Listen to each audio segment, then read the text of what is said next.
On va maintenant parcourir la presse française avec vous, Hélène Frade, bonjour. Bonjour Hélène. À la une ce matin, la façon dont Marion et Marine Le Pen ont adapté leur programme et leur discours aux régions qu'elles visent, la région PACA et le Nord. L'attente s'adresse aux ouvriers, pioche à l'extrême gauche, cite Marx et Jaurès, évoque les 9 millions de pauvres et appelle à l'unité profonde des Français de toutes origines et de toutes confessions.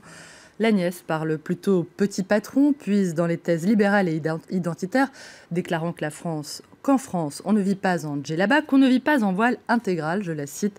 Marine et Marion, 50 nuances de Le Pen, se commente Le Parisien, qui explique que les deux candidates se partagent les idées pour ratisser large, une répartition des rôles dans laquelle le journal voit la preuve de la duplicité, je cite, du Front National. À moi les gueules noires, les mineurs, à toi les pieds noirs, les Français d'origine d'Afrique du Nord, dit Marine Le Pen à sa nièce dans le dessin de Rançon. La tête et les jambes, quoi, lui répond Marion Le Pen. Et dans leurs deux régions, et dans la région Grand Est, le Parti socialiste a demandé à ses têtes de liste de se retirer au profit des candidats de la droite. Cette décision de la direction du PS serait toutefois loin d'être une évidence pour les électeurs de gauche, sommés de voter contre leurs convictions pour faire barrage au FN, d'après Libération, qui a choisi ce matin de donner la parole aux 3 candidats des Républicains que ces électeurs de gauche sont appelés à soutenir. Christian Estrosi, Xavier Bertrand et Philippe Richer tentent de les convaincre qu'ils peuvent voter pour eux.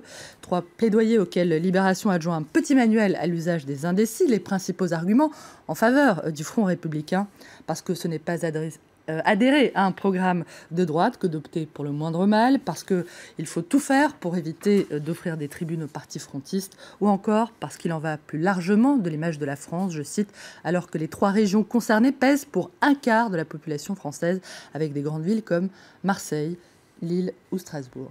Mais le Figaro rappelle que ce désistement des candidats socialistes en faveur de la droite n'est pas dénué d'arrière-pensée. Le journal affirme effectivement que le PS a fait ses comptes et estime que la rivalité entre les Républicains et le FN pourrait lui donner la victoire dans de nombreuses régions, accusant les socialistes de compter sur l'effet FN pour rafler la mise. La gauche a réussi à s'unir dans 8 régions sur 13. Les scènes de ménage, de rupture, de divorce seraient donc à jeter aux oubliettes, ironise le Figaro. Une drôle d'union, estime aussi l'opinion, qui parle d'un exercice classique et artificiel qui n'effacera ni les rancœurs ni les ambitions. François Hollande lui a choisi de rester en retrait pendant cet entre-deux-tours. D'après le Figaro, sa stratégie aurait été définie de longue date, silence et hauteur. Le président veut rester jupitérien dans un registre de gravité le plus longtemps possible, confie à un conseiller de l'Élysée, ce qui ne l'empêche pas de suivre l'affaire avec beaucoup d'attention.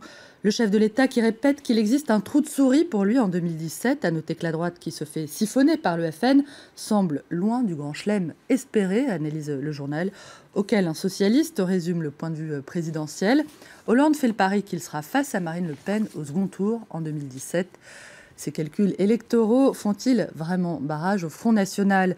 Slate doute. La démocratie est un jeu dont la règle la plus importante est la suivante. Attention, ceci n'est pas un jeu, prévient le site qui juge qu'on ne s'attaque pas en réalité aux racines du mal, la gauche et la droite ayant échoué notamment à résoudre le problème du chômage de masse.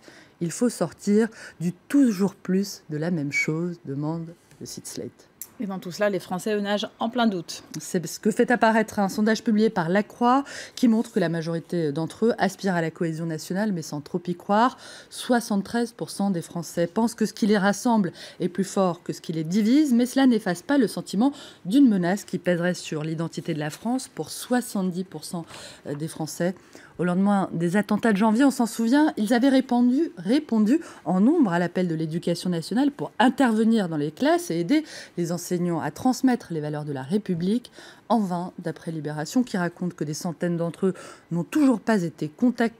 L'éducation nationale expliquant qu'il faut du temps pour installer les choses, notamment s'assurer qu'aucun des volontaires ne figure dans les fichiers des auteurs d'infractions sexuelles ou violentes.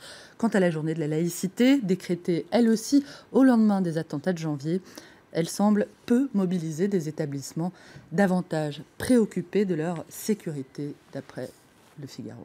Voilà pour cette revue de presse. Merci beaucoup Hélène.